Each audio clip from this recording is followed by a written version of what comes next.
The Mobcast.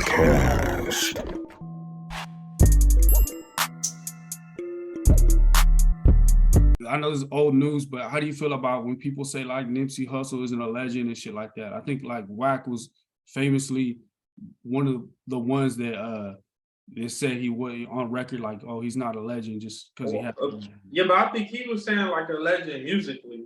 I guess he just saying like off of the sales, the record, you know, shit like that. I mean, in the streets, he's a legend for what he did. But I mean, he like why, you know, like he never went platinum and shit like that.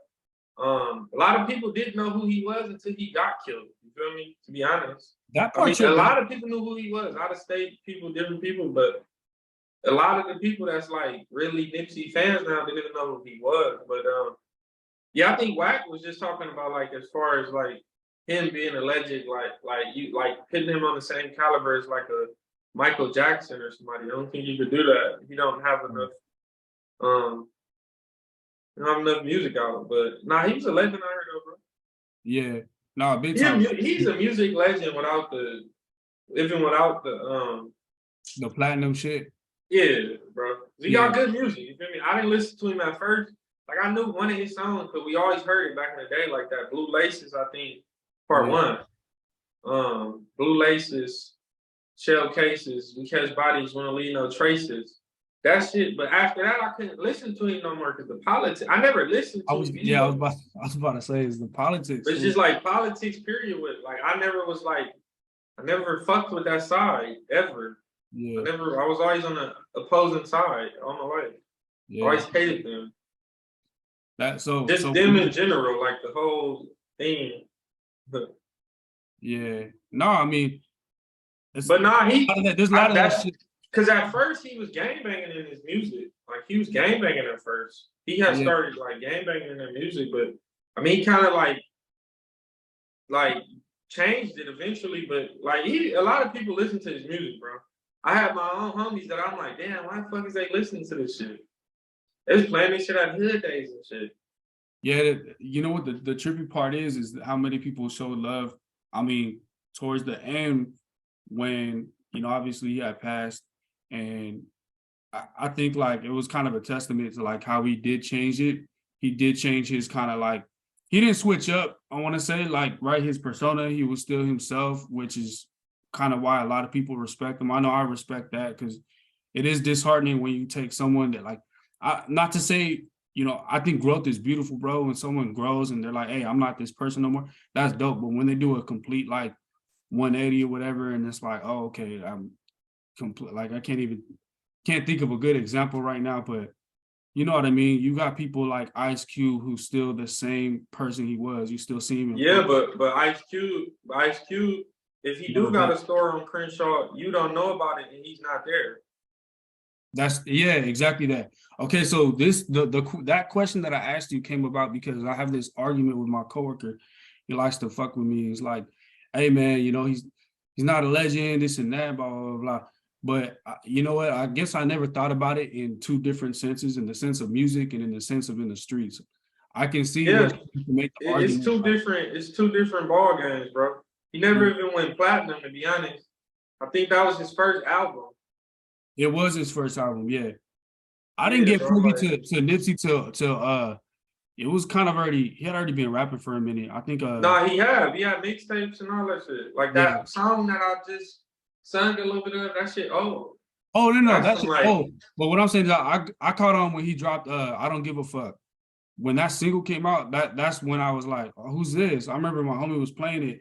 And so I've never banged my whole life. I kind of been like in the vicinity, but I've always distanced myself because I knew like that shit ain't for me. Number one, politics. Number two, it's just like, that's just not how I roll. You feel me? I'm kind of cool with everybody. And like, I feel like when you grow up, you know, you're cool with, let's say, this person, this person, this person.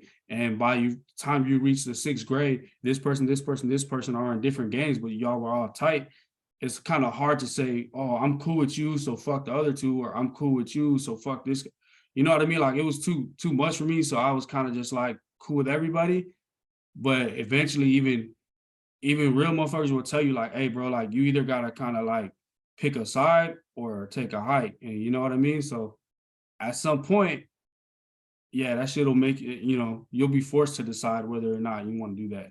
Anyway, that's kind of like a little beside the point, but I didn't get privy to him till I Don't Give a Fuck dropped, and then from there I was kind of like in and out of his music. I was like, oh, this was cool, and then started listening to it more, and then eventually, yeah, man, I don't remember which one he had dropped, bro. Like one of his mixtapes, and I was like, I kind of got back into him, and then later on, years later, he released the album. But yeah, that was just nutty. I didn't expect that fool to like to go out like that. I mean, I guess from afar you can kind of see it.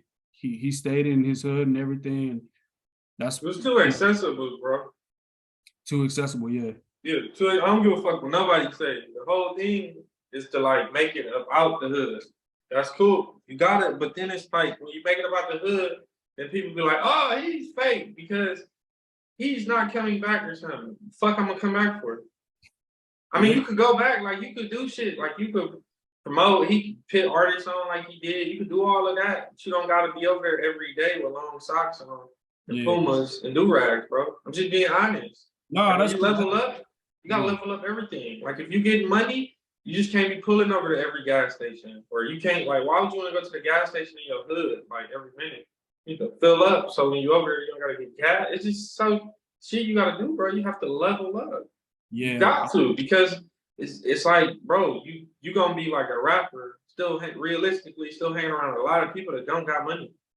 Just a lot of different people that's waking up with angry attitudes every day, people that don't know how to control themselves, people on dope. Like it's just so much shit being realistic, and it's like you just gotta level up, bro. I mean, look what happened to him. Look what happened to Young Dolph. Look what happened to Slim 400. It's always in your own hood. I feel like those are the people that hate you the most. Bro, you just gotta get the fuck out of the hood, period. Like, it's no reason. Like, you could still. I'm not telling nobody like, hey, you can go back over there, but like, that's if you still promoting the vibe. That's if you still doing that shit. I don't know, bro. But me, like, trying to be a successful YouTuber, bro, and to duck any type of elite alphabet boys indictments. FBI and shit, I just gotta move different. You feel me? I'm not about to be putting everything on camera, and because the internet want me to prove, or I don't need to prove shit. I ain't took nobody over there or nothing, and I'm still getting subscribers. So that shit don't mean nothing. Like the people that be trying to prove themselves end up going out bad. Very true, bro. Because a lot of people be like, oh, that's my favorite rapper, but sometimes your favorite rapper didn't even grow up like that, or like how you think and like how you really feel. Like, but I've been outside since 12 years old. Like, I've been around this shit my whole life, so I already dealt with all. I already know everything that's gonna come. I already know what's gonna happen. I already know it's gonna be somebody that try to knock you down. Real shit, bro. The Mobcast.